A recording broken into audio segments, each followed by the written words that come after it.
Bonjour, bienvenue sur Question d'éthique. Nous parlons de l'embryon cette semaine et nous allons parler aujourd'hui de la sélection des embryons.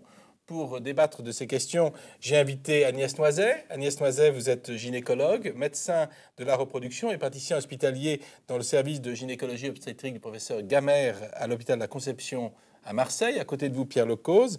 Pierre Lecause est philosophe, professeur agrégé de philosophie, maître de conférences à la faculté de médecine de Marseille. Et vous enseignez l'éthique médicale. Vous êtes aussi membre du comité national d'éthique. À côté de vous, Justine Rousier. Justine Rousier est psychologue, thérapeute de couple. Vous êtes attaché au laboratoire de procréation médicalement assistée de l'hôpital de la Conception à Marseille. Face à vous, Perrine Malzac. Perrine Malzac est généticienne, praticien hospitalier dans le département de génétique médicale du professeur Philippe à l'hôpital d'enfants de la Timone à Marseille. Et vous êtes aussi la coordinatrice de l'espace éthique méditerranéen. Et enfin, à côté de vous, Jean-Pierre Binon. Jean-Pierre Binon, vous êtes avocat, vous êtes membre de l'espace éthique méditerranéen et de sa commission aide médicale à la procréation. Vous êtes aussi le président de la commission d'éthique de l'Union départementale des associations familiales des Bouches-du-Rhône. Alors, merci d'être venu sur ce plateau pour parler de la sélection des embryons. Et tout de suite, naturellement, je voudrais savoir pourquoi choisir, pourquoi faire, pourquoi la sélection des embryons. Je me tourne vers vous, Perrine Malzac. On a été amené à choisir parmi des embryons destinés à donner naissance à des enfants dans des situations très précises, qui sont les situations où un couple a un risque de donner naissance à un enfant atteint d'une maladie génétique connue. Donc le risque est évalué, connu. En général, ce sont des risques élevés, c'est-à-dire que ce couple va avoir une fois sur 4 ou une fois sur 2 un enfant atteint d'une maladie génétique grave. Et pour que ce couple puisse avoir des enfants, malgré tout, sans prendre le risque que l'enfant soit atteint d'un handicap grave, il peut avoir recours à ce qu'on appelle le diagnostic préimplantatoire. Donc, il fait appel à la fécondation in vitro d'abord, et ensuite au tri parmi donc, les embryons obtenus par fécondation in vitro. On va sélectionner les embryons dont on sait qu'ils ne développeront pas, s'ils donnent naissance à un enfant, que les enfants ne seront pas atteints de la maladie génétique connue, identifiée. Alors, mais on ne sélectionne pas que les embryons, on sélectionne aussi parfois les gamètes, donc les cellules de reproduction féminine ou masculine, les spermatozoïdes notamment, pour les mêmes raisons finalement. Alors, pas vraiment, en fait. Il n'y a pas de possibilité de diagnostic génétique direct sur un ovule ou sur un spermatozoïde pour la bonne raison que la cellule est unique et qu'il faudrait la détruire pour la diagnostiquer. Alors que l'embryon, on va faire le diagnostic au stade où il y a déjà plusieurs cellules. On va prélever une cellule sur l'embryon, mais le reste de l'embryon reste intact et peut donc se développer. Alors, les seules possibilités de tri d'ovules ou de spermatozoïdes vont être sur des critères qui ne sont pas génétiques, qui sont des critères morphologiques. Juste une petite précision, la sélection des embryons dans des techniques classiques, en dehors du diagnostic génétique, se fait quotidiennement uniquement sur l'aspect morphologique des embryons. Et en fait, cette sélection, elle n'est pas destinée à choisir des embryons précis, mais simplement destinée à choisir les embryons qui ont des chances de se développer. Donc vous prenez ceux qui ont meilleure mine, si je comprends bien. Meilleure mine, et aussi dans la cinétique, meilleure mine au jour J, quoi, voilà, exactement. D'accord. Donc ça, c'est pas un diagnostic, c'est juste un pourcentage de chances majorées de grossesse. Perrine, donc cette sélection d'ordre génétique demande, j'imagine, des examens particuliers. En quoi ça consiste exactement ? Oui, effectivement, ça demande, on va dire, une technique très précise. Entre donc la procréation médicalement assistée et l'implantation de l'embryon, il y a cette technique de choix, de tri. La fécondation in vitro est faite, l'ovule et le spermatozoïde se sont rencontrés, l'embryon commence à se diviser. Dans un tube à essai. L'embryon commence à se diviser, donc en 2, en 4, en 8 cellules. Et à ce stade-là, de 8 cellules, on peut, sans altérer le pronostic développemental de l'embryon, en l'altérant peu, c'est-à-dire en lui laissant toutes ses chances de se développer, on peut retirer une, voire 2 cellules de cet embryon. Donc sur les 8, on en prend une, il en reste 7, ou on en prend 2, il en reste 6. C'est énorme, donc ça fait combien de pourcents de la ça personne paraît un énorme moins, pourcentage. J'ai l'impression qu'on vous retire les 2 bras. Ça paraît un énorme pourcentage, mais à ce stade-là, si vous voulez, chaque cellule est dite totipotente, c'est-à-dire que presque chacune est capable de régénérer l'embryon complet. Tout entier. Voilà. Je comprends. Donc 6 cellules qui restent, c'est tout à fait suffisant pour donner un embryon de très bonne qualité et donc le développement d'une grossesse tout à fait normale. Alors sur les cellules qui sont prélevées, on a donc donc le noyau de ces cellules qui contient l'ensemble du patrimoine génétique. Et ces cellules qui vont être étudiées, c'est-à-dire chacun des noyaux de la cellule ou des 2 cellules qui ont été prélevées, qui vont être analysées pour rechercher la maladie génétique spécifique de ce couple. Hein, on ne peut pas faire un screening général du patrimoine génétique, mais bien on va cibler la maladie déjà spécifique. Vous cherchez une aiguille dans une botte de foin, donc voilà. J'imagine s'il fallait chercher sans savoir ce qu'on cherche, ce serait une catastrophe. Voilà. Actuellement, c'est tout à fait impossible. Maintenant, ça on pourra en parler dans l'ordre des perspectives et notamment du risque de dérive eugénique. Il n'est pas impossible que dans l'avenir, les techniques de biologie moléculaire se développent, on puisse tester 2, 3, 10, 15, 20, voire l'ensemble du patrimoine génétique. C'est totalement impossible aujourd'hui. Donc tout ça pour dire quel embryon à qui finalement, puisque est-ce que là vous parlez d'un cas particulier où on sélectionne l'embryon pour être sûr que la maladie en question n'est pas présente dans cet embryon et que donc l'enfant à naître ne souffrira pas des séquelles de cette maladie, mais on peut imaginer donc que la sélection a lieu pour toutes sortes de critères et quel embryon va-t-on donner à qui? Est-ce qu'il y a d'autres sélections qui s'opèrent en quelque sorte que celle que vous venez de décrire? Aujourd'hui, en France, la technique de diagnostic préimplantatoire est encadrée légalement. Elle n'a démarré d'ailleurs cette pratique que lorsque le cadre légal a été établi. Et ce cadre légal a d'emblée interdit toute autre pratique du diagnostic préimplantatoire en dehors de ces raisons médicales et génétiques. C'est-à-dire qu'il n'est pas possible, par exemple, de décider d'utiliser cette technique pour choisir le sexe de son enfant. Ah justement, j'allais venir moi à cette histoire de choix du sexe. Maître Binon, donc ça c'est totalement illégal de choisir le sexe de l'enfant. En réalité, ce qu'on a dit, et c'est parfaitement vrai, c'est que la loi est très stricte là-dessus. Le DPI, enfin pour employer le... DPI, ça veut dire quoi, DPI? Le diagnostic préimplantatoire. Okay. Donc c'est-à-dire ne peut être utilisé d'abord que par exception, parce que la loi dit que c'est à titre exceptionnel, et dans le cadre légal, c'est-à-dire la recherche d'une affection que l'on sait, dont on sait qu'on doit la chercher. Bien sûr. C'est-à-dire qu'on ne va pas faire, comme vous disiez, un screening. D'accord, général, mais vous allez faire une recherche peut-être sur des problèmes de trisomie ou des problèmes de diabète ou enfin des maladies génétiques, oui, essentiellement. De myopathie. Voilà. Donc il est clair que le diagnostic avisé de convenance, entre guillemets, n'est pas légal et n'est pas permis en France. Ok, alors il y a d'autres pays, puisqu'on a parlé dans les épisodes précédents de la législation au niveau européen, est-ce qu'il y a d'autres pays où on peut choisir par exemple le sexe de l'enfant Alors ce qui est intéressant, au-delà de savoir quel pays accepte ou refuse, c'est la légitimation éthique de ce tri. Et un certain nombre de professionnels justifient le recours à un tri dit de convenance quand la famille, la fratrie, on va dire, est trop unisexuée, c'est-à-dire une femme qui a déjà eu 5 filles. Ou 5 filles du Dr March, par exemple, ça, il faut donc un garçon pour. Voilà, des psychologues vont venir à la rescousse de cette famille qui attend depuis tant d'années d'avoir enfin un sexe différent pour dire qu'effectivement, pour l'équilibre familial, le family balancing, disent les anglo-saxons, eh bien, il y a un motif psychothérapeutique qui justifie à ce moment-là un tri des spermatozoïdes. Et le family balancing, ça existe en France? C'est pris en compte en France? Non. Pas du tout. Alors vous, Jocelyne Rousier, en tant que psychologue, vous avez des gens qui vous demandent, malgré tout, qui expriment un désir d'avoir plutôt une fille, plutôt un garçon? Est-ce que c'est des choses qui vous sont demandées quand vous faites ces entretiens préalables? Ils posent la question, effectivement. Est-ce que on peut choisir? Enfin, pas tous les couples ne posent cette question-là, mais ils émettent effectivement souvent le désir d'avoir plutôt un garçon, plutôt une fille. Et oui, bien sûr. Agnès Noiset? Je trouve que souvent ils sont dans une telle souffrance que moi j'ai plutôt l'impression que la plupart du temps ils sont dans un désir d'enfant, hein, pas dans un désir de fille ou de garçon. Enfin moi ça me paraît assez rare.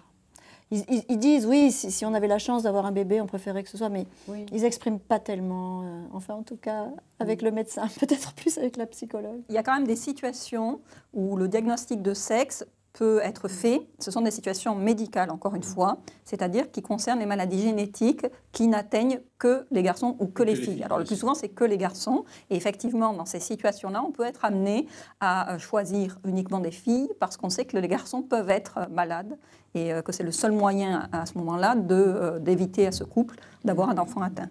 Mais parfois, les filles sont porteuses et les garçons sont malades. Alors comment vous faites dans ces cas-là? Alors là aussi, c'est très clair, c'est-à-dire que le fait d'être porteur d'une caractéristique génétique qui ne s'exprime pas n'est pas du tout un motif à éliminer un embryon. On ne va pas ne pas réimplanter une fille potentiellement porteuse du risque d'avoir un enfant atteint par la suite. Elle est en bonne santé, elle n'aura aucun symptôme. De même pour les maladies génétiques dites récessives, c'est-à-dire où on peut être porteur d'une mutation dans un gène qui ne s'exprime pas. Là encore, il n'y a aucune raison de faire le tri embryonnaire. Et donc les embryons simples porteurs qui n'exprimeront jamais aucun symptôme de la maladie sont réimplantés au même titre que les embryons qui auraient a priori, puisqu'on regarde qu'un seul gène, qui aurait a priori le patrimoine génétique idéal. Quand même, vous risquez de causer à ces enfants à naître, quand eux-mêmes voudront avoir des enfants, des problèmes assez considérables.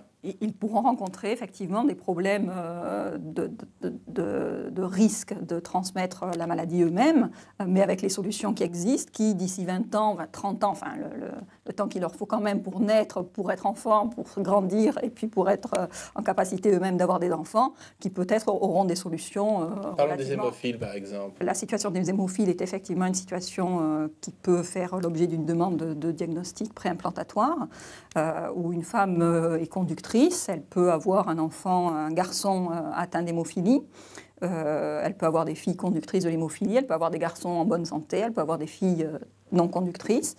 Dans ce cas-là, lorsqu'il y a choix parmi les embryons, on va avoir donc plusieurs embryons conçus, par fécondation in vitro. Chacun va être testé et seuls les embryons garçons ayant le patrimoine génétique de l'hémophilie vont être exclus de l'implantation.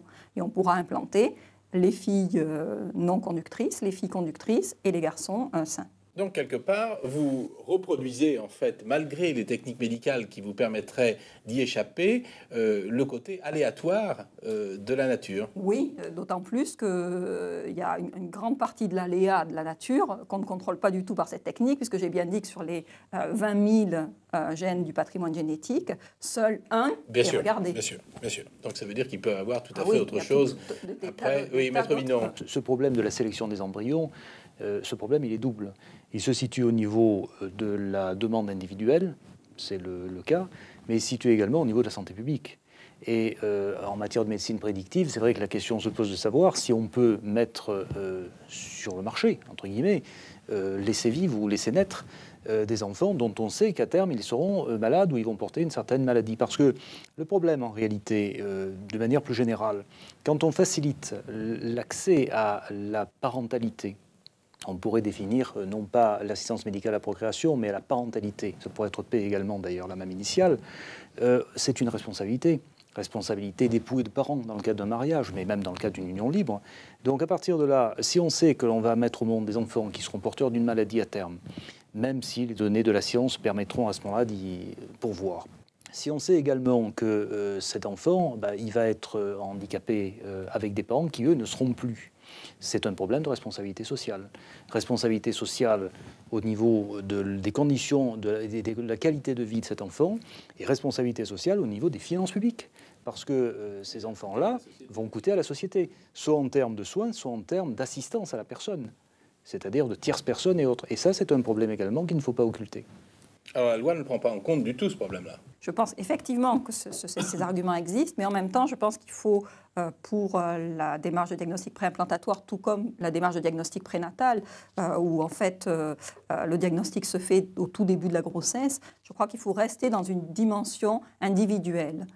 C'est-à-dire qu'il n'y ait, pour ces couples-là, aucune obligation sociale à notamment interrompre une grossesse, mais qu'ils se sentent libres, s'ils se sentent capables d'être parents d'un enfant malade, de poursuivre la grossesse ou de démarrer une grossesse, et qu'ils puissent aussi avoir le choix, s'ils ne se sentent pas capables en tant que parents d'élever un enfant malade ou en difficulté, avoir accès à ces techniques qui les aideront. Mais je pense que c'est quand même... c'est-à-dire introduire des obligations d'ordre financier, par exemple, des pressions de ce type-là, risque d'être dangereuse, notamment en termes de risque génique. C'est-à-dire de décider qu'une société ne veut pas prendre en charge les handicaps, si tant est qu'ils étaient prévisibles. On en parlera tout à l'heure de l'eugénisme, mais peut-être un dernier point pour clore cette question et jeter un peu d'huile sur le feu, si vous me permettez. Quelqu'un qui, je veux dire, un couple ordinaire qui aurait donc une grossesse ordinaire, mais avec un risque particulier, pourrait demander une interruption volontaire de grossesse si ce risque était avéré dans le fœtus porté par la mère, par exemple dans le cas de l'hémophilie. Oui, oui, c'est-à-dire ça c'est la deuxième solution vis-à-vis de maladies génétiques. Et à partir du moment où ces maladies sont considérées comme graves et incurables, des couples peuvent donc soit faire appel au diagnostic préimplantatoire, mais bien souvent, en fait, ils procréent naturellement et font appel plutôt à une autre démarche, qui est la démarche de diagnostic prénatal, qui est le fait de faire un diagnostic très précoce de la maladie, grave et incurable, je le rappelle, hein, pas n'importe quelle maladie génétique, bien sûr. qui pourrait donner lieu, s'ils le souhaitent eux, et si un comité, un groupe, un centre pluridisciplinaire de diagnostic prénatal aussi avalise cette décision, donner lieu à une interruption médicale de grossesse.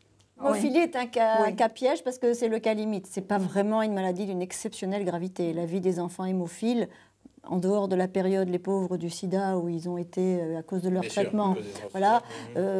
En tout cas, à l'heure actuelle, avec les moyens thérapeutiques d'utilisation de facteurs sanguins qui leur permet d'avoir un état de coagulation relativement correct, moi, je ne comprends pas qu'on fasse ces techniques pour l'hémophilie. Alors, effectivement, l'hémophilie est une situation qui est devenue limite. Oui. Et d'ailleurs, on se rend compte que finalement, au niveau des demandes des couples, il y en a de moins en moins. Je voudrais qu'on aborde maintenant un autre aspect qui est aussi très intéressant, puisqu'il fait référence à des technologies décentes, c'est l'idée de l'enfant médicament.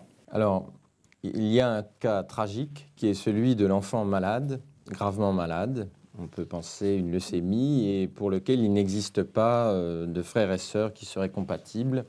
Et il n'y a qu'une solution thérapeutique qui serait que les parents mettent en œuvre une nouvelle grossesse au terme de laquelle naîtrait un enfant sur lequel on prélèverait je ne sais pas exactement, des cellules du sang du cordon et qui seraient ensuite injectées, je simplifie, hein, mais à l'enfant et qui lui permettrait de le sauver. D'où le terme d'enfant médicament, c'est-à-dire que celui qui a été mis en route est voulu pour lui-même, mais aussi, et peut-être surtout, pour sauver son frère ou sa sœur aînée. Alors il y a un problème technique sur lequel les intervenants pourront revenir ici, mais il y a un problème aussi moral, c'est de savoir si on peut instrumentaliser un enfant. Est-ce que l'enfant, si jamais ce projet ne s'accomplit pas, c'est-à-dire imaginons que l'enfant meurt au cours de vous voulez dire l'aîné, l'aîné meurt, que le médicament ne marche pas, l'enfant sauveur arrive et il a échoué dans sa mission. Voilà le problème moral. Avant de continuer sur les problèmes éthiques, sur le plan technique, le diagnostic préimplantatoire intervient à ce moment-là, c'est-à-dire qu'on propose au couple qui normalement est fertile puisqu'ils ont déjà eu des enfants, au moins un, l'enfant malade, au lieu de faire un nouvel enfant naturellement, de le faire par fécondation in vitro, de sélectionner par diagnostic préimplantatoire non seulement des embryons qui ne seront pas atteints de la même maladie que le frère aîné, maladie génétique, mais qui en plus sont compatibles sur le plan histologique, c'est-à-dire que ces embryons vont donner naissance à un enfant qui va être histocompatible, donc la greffe de cellules de sang du cordon va prendre. Histocompatible, ça veut dire que les cellules d'un enfant vont pouvoir croître dans le corps de l'autre. Alors que si on prenait le sang du cordon d'un autre enfant, ça ne marche pas. Bien sûr. Alors là, ça serait... c'est un double tri. Au lieu d'attendre un donneur hypothétique, on va en fabriquer un. En gros, c'est ça. Et pour éviter au couple d'avoir 1, 2, 3 enfants, parce que le couple, s'il fait un enfant après tout seul, peut-être que le premier enfant qu'ils vont avoir, ça va pas être bon pour la compatibilité. On va avoir plusieurs embryons et on va trier les embryons qui sont sains et les embryons compatibles. Donc l'idée de fabriquer un donneur compatible, Pierre trouve que c'est pas forcément très moral, mais en tout cas ça existe. Alors, si vraiment le scénario se passait toujours très bien, à la limite on pourrait dire que c'est un moindre mal, il faut quand même se mettre à la place des parents et aussi l'enfant. Mais surtout, la douleur de perdre un enfant est quelque chose d'atroce et on est prêt à faire n'importe quoi, c'est vrai, pour venir sauver son enfant. C'est pour ça que je ne dirais pas que c'est pas moral. N'importe quoi, tout ce qu'on peut, voilà. disons. Mais le problème, c'est de donner des faux espoirs si la technique est trop aléatoire et approximative. Alors, est-elle aléatoire, cette technique, Perrine Malzac? Alors, elle est aléatoire dans le sens où, déjà, on n'est pas sûr d'emblée d'avoir des embryons qui aient les deux caractéristiques. C'est-à-dire qu'on n'est pas sûr, dans le pool d'embryons obtenus, d'avoir à chaque fois et un embryon de bonne qualité qui soit à la fois sain de la maladie génétique recherchée et par ailleurs compatible. Alors que faire lorsqu'on a un embryon qui n'est pas compatible mais qui cependant ne développerait pas la maladie? Congélateur. Et non, congélateur, il sera pas, oui, congélateur pour un autre couple, mais il ne sera pas utilisé par ce couple. Il risque de le rejeter. C'est ce qui se passe, congélateur. Voilà. Donc, et on recommence, gênant, alors qu'il y quand aurait même. possibilité d'avoir l'enfant. C'est gênant. On mais va il ne sera fabriquer des embryons, hein, on ne les remet pas, donc c'est gênant. Voilà. Deuxième aléa, c'est que effectivement, l'enfant né, il est compatible, il n'est pas atteint de la maladie génétique, mais les cellules de sang de cordon obtenues arrivent trop tard, si on peut dire. C'est-à-dire qu'il y a quand même 9 mois de grossesse, qu'on n'est pas sûr que tout marche du premier coup, et qu'entre-temps, l'autre enfant s'est aggravé, c'est tellement aggravé qu'il est décédé, et finalement, ou alors, la greffe ne marche pas. C'est-à-dire qu'il y a échec, cet enfant qui était conçu pour soigner l'autre, finalement, il y a échec de cette conception-là si elle n'est faite que pour ça. Le problème, c'est si la première greffe, à partir du sang du cordon, qui n'est pas invasif pour le nouveau-né, ne marche pas, on peut se dire il va devenir finalement le pourvoyeur d'une seconde greffe, mais cette fois-ci avec de la moelle, de la moelle osseuse, plus pénible. beaucoup plus pénible à prélever. Sur un petit enfant, est-ce qu'on peut s'accorder le droit de faire ce prélèvement-là et sur cet enfant qui n'a pas donné son avis? Donc il y a quand même un certain nombre de difficultés. Et puis moi je crois qu'une difficulté quand même existe, enfin qui pour moi, quand cette loi est passée, parce que cet accord pour le DPI dans le cadre de l'enfant médicament date... Diagnostic préimplantatoire. Voilà, diagnostic préimplantatoire dans le cadre de l'enfant médicament date de la dernière version des lois de bioéthique d'août 2004, quand l'accord a été donné. Je dois dire que moi, j'ai trouvé qu'il y avait un glissement qui se faisait et qui en prévoyait d'autres, à mon avis, qui est que le diagnostic préimplantatoire, au départ, était conçu sur la base d'éviter à l'enfant à naître une maladie génétique grave, alors que là, on rentrait dans éviter pour un autre, c'est-à-dire le diagnostic préimplantatoire au bénéfice d'un tiers. Alors ce bénéfice du tiers, il peut être multiple et varié. Après, on peut en trouver des tas de... Vous voulez dire, on pourrait commander à des parents X ou Y un enfant pour aller soigner l'enfant d'un autre couple. Voilà, par exemple. Alors, qu'est-ce que dit la loi là-dessus? Est-ce qu'il y a, un encadrement assez précis? Non, je crois que la loi telle qu'on l'a rappelée est parfaitement rappelée. Simplement, c'est pas la loi qui est en cause, c'est l'usage qu'on peut en faire ou la dérive qu'on peut en faire. Moi, ce qui me gêne là-dedans, au-delà des cas nouveaux, parce que ce qui est le propre de la loi, c'est que la loi, en général, ne fait que suivre des phénomènes sociaux. La loi ne les précède jamais. La loi n'est jamais faite a priori. Vous voulez dire, il n'y a pas de législateur on fait une loi parce qu'on se dit, tiens, il y a un vide juridique, et comme le juriste a horreur du vide, on va combler ce vide. Mais on ne va pas prévenir. Donc, à partir du moment où la loi est faite, il y a toujours le risque que le législateur soit à la remorque. Regardez en matière d'informatique, on a inventé les pirates avant d'inventer la répression du piratage informatique. C'est un exemple. En matière de bioéthique, c'est pareil. Donc moi, ce qui me gêne, c'est pas tellement qu'il y ait des risques de dérive, parce que le législateur, de toute façon, tous les 5 ans, c'est ce qu'on nous a dit, va y pourvoir et va faire des correctifs. Ce qui me gêne davantage dans le problème de l'enfant médicament, c'est pas qu'on puisse sauver un enfant, bien sûr que non. C'est simplement que cet enfant, il n'est pas voulu pour lui-même. C'est-à-dire qu'en réalité, quand on parlait tout à l'heure d'instrumentaliser ou de réifier les enfants ou les embryons, c'est exactement le cas. Réifier, faire des choses, des embryons. Le transformer en choses. Ça veut dire en réalité que c'est pas un médicament, c'est un outil pratiquement. Le terme est encore plus péjoratif. Et psychologiquement, je ne sais pas, moi, si cet enfant le saura un jour, mais j'aimerais bien savoir quand même comment on peut vivre en sachant que finalement on n'a pas été conçu pour être voulu comme tel, mais parce qu'on devait rendre service d'une manière ou d'une autre. C'est un peu gênant. Et ça me paraît très grave dans le cadre de l'équilibre d'une famille, parce que c'est bien de sauver le petit frère, le grand frère, si on y arrive. Si on n'y arrive pas, effectivement, c'est très grave. Mais de toute façon, on n'aura jamais été qu'un médicament et qu'un instrument, c'est-à-dire une sorte de médiation matérielle, alors que normalement, quand on a des enfants, c'est pour avoir des enfants, c'est-à-dire des humains, et non pas des substituts. On a franchi une ligne jaune un petit peu. Voilà. Jocelyne Rousier, votre opinion là-dessus? Pour le moment, on n'a pas assez de recul pour pouvoir en parler comme ça du devenir des enfants. Tout à fait, oui, mais je suis d'accord avec les participants. Oui, effectivement, c'est un vécu. On arrive difficilement à imaginer le vécu de cet enfant-là qui aurait été conçu comme Parmi les palliatif. couples que vous voyez, vous avez déjà rencontré ce cas ou Non, pas encore? je n'ai jamais rencontré ce cas. Bon. La chance de réussite de ce type de démarche, Perrine Malzac, c'est quoi?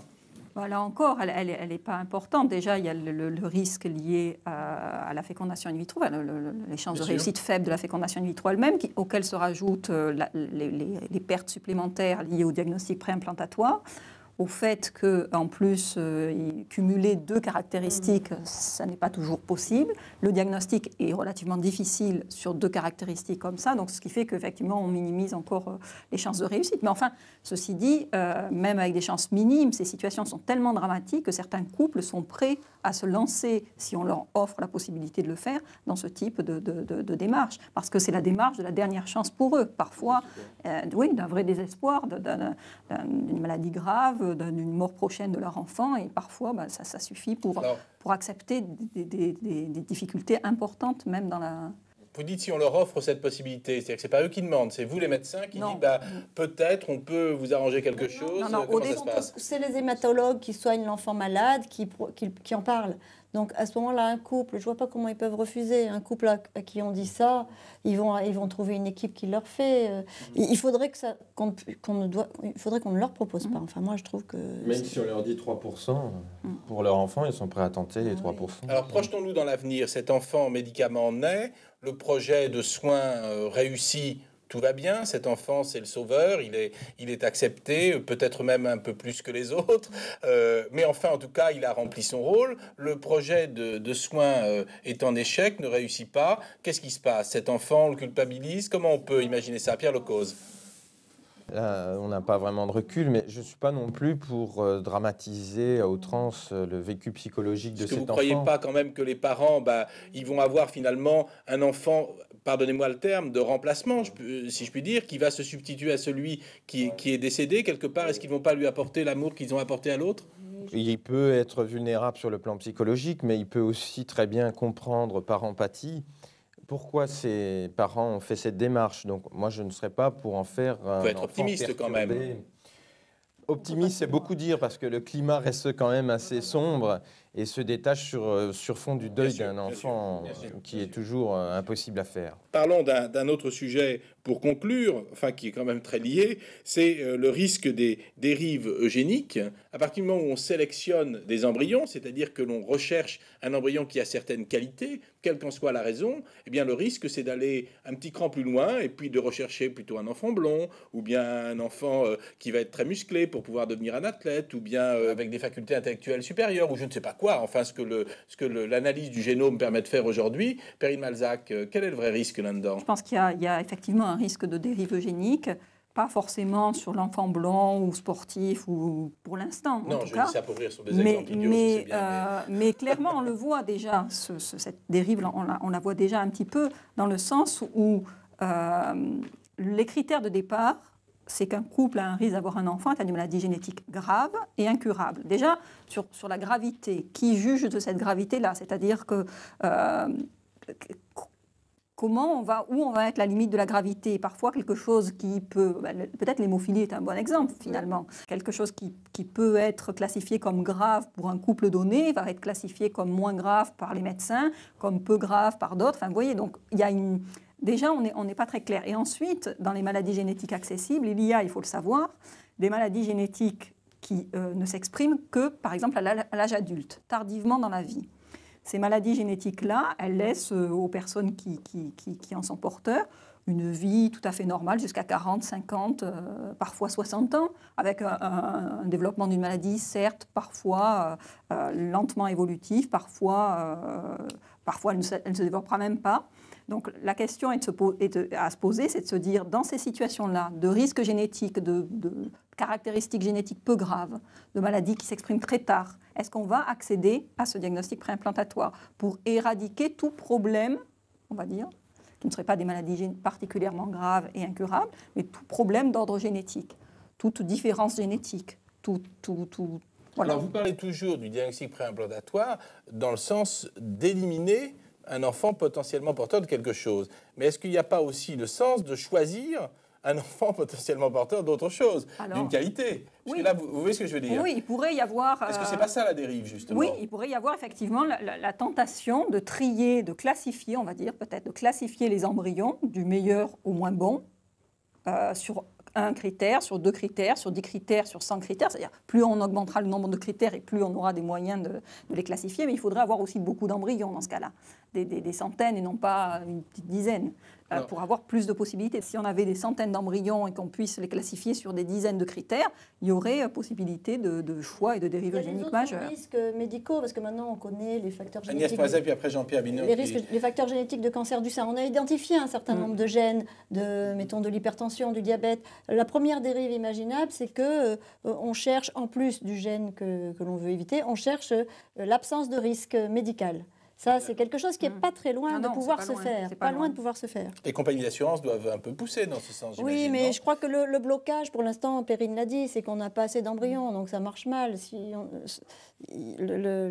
Alors Jean-Pierre Binot, vous consultiez tout à l'heure le Code civil. Là, vous avez trouvé quelque chose de particulier à nous dire? L'eugénisme, effectivement, et sans avoir le vérifié dans le Code, est interdit, ça on le sait.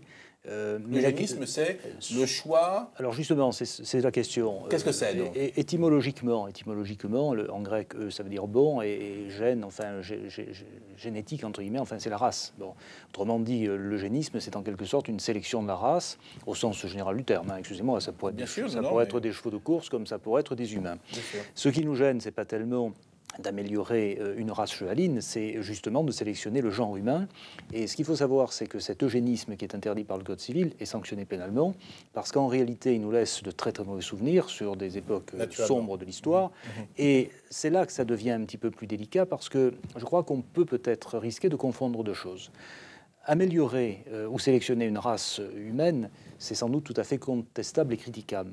En revanche, éliminer des maladies par cette sélection, c'est-à-dire dans le sens d'une amélioration, le E qui veut dire bon, ça c'est peut-être bien. Et c'est pour ça que le DPI et le diagnostic préimplantatoire est autorisé, alors que l'eugénisme stricto sensu est interdit. Ça c'est une première chose. Et pourtant, vous faites référence à une période de l'histoire très sombre qu'on connaît bien. Et effectivement, comment dirais-je, les nazis ont essayé, par le tri, non pas des gènes, parce qu'il n'y avait pas accès à l'époque, mais par la façon de créer des fermes d'enfants et toutes sortes de choses terribles, de créer de meilleurs enfants, en quelque sorte. Bon, écoutez, là, on ne va pas peut-être revenir sur la notion de l'Ubermensch et de l'homme supérieur, parce que, bon, c'est vrai que ça devient sinistre, mais de toute façon, il reposait, je pense, ce principe sur des bases scientifiques qui étaient sans doute délirantes. Oui, tout à fait, on est bien d'accord là-dessus. Mais ce que je veux dire par là, c'est que c'était la démarche d'aller vers un homme meilleur, malgré tout, c'est la même démarche. Mais l'idée d'aller vers un homme meilleur, on peut améliorer l'homme aussi au niveau intellectuel, au niveau spirituel. Bon, malheureusement, ça on n'en parle pas, et notre société ne nous y porte pas. Mais l'améliorer au plan physique, c'est-à-dire éliminer des risques de maladie, effectivement, pourquoi pas? Donc, ce qui est intéressant, c'est que l'eugénisme ne doit pas être un principe de sélection d'une race qui serait supérieure à une autre, parce que c'est ça qu'on ne veut pas. Oui, ce que l'on veut également, c'est savoir que toute dérive d'eugénisme est un crime contre l'espèce humaine, et ça, c'est une nouveauté de notre droit pénal. C'est-à-dire qu'en réalité, on protège l'individu, on protège maintenant l'espèce humaine, et la loi française a été l'une des premières à se préoccuper de cette question. C'est-à-dire qu'on est allé au plan général, au plan global de l'espèce humaine, du genre humain. Donc ça existe, crime contre l'espèce humaine? Oui. À rapprocher de crimes contre l'humanité? Oui, c'est intéressant comme comparaison, effectivement. Encore que les critères ne sont pas les mêmes, mais c'est un petit peu la même philosophie, je ne sais pas si je peux employer le terme, parce que c'est ce que nous avons de supérieur. Pierre Lecause? Oui, en fait, il faut distinguer l'eugénisme dit positif et l'eugénisme négatif. L'eugénisme positif, c'est l'amélioration de l'espèce humaine. Et l'eugénisme négatif, c'est non pas viser le meilleur, mais éliminer le pire. Donc nous, on est plutôt dans un eugénisme compassionnel, c'est-à-dire on évite la naissance d'enfants qui seront porteurs de maladies graves comme mucoviscidose, myopathie, etc. Mais ce qui est condamné de 20 ans, je crois, de réclusion par le Code pénal, c'est la tentative d'améliorer le patrimoine génétique de l'humanité.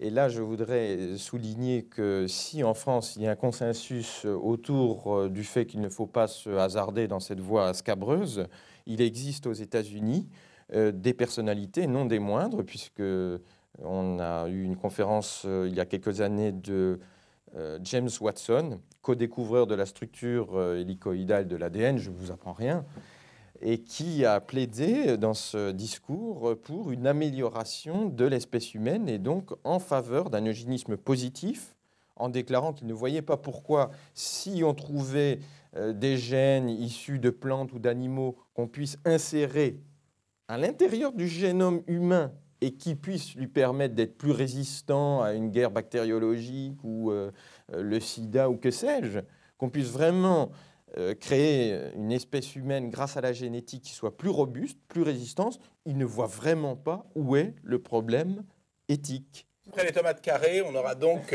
les êtres humains génétiquement modifiés.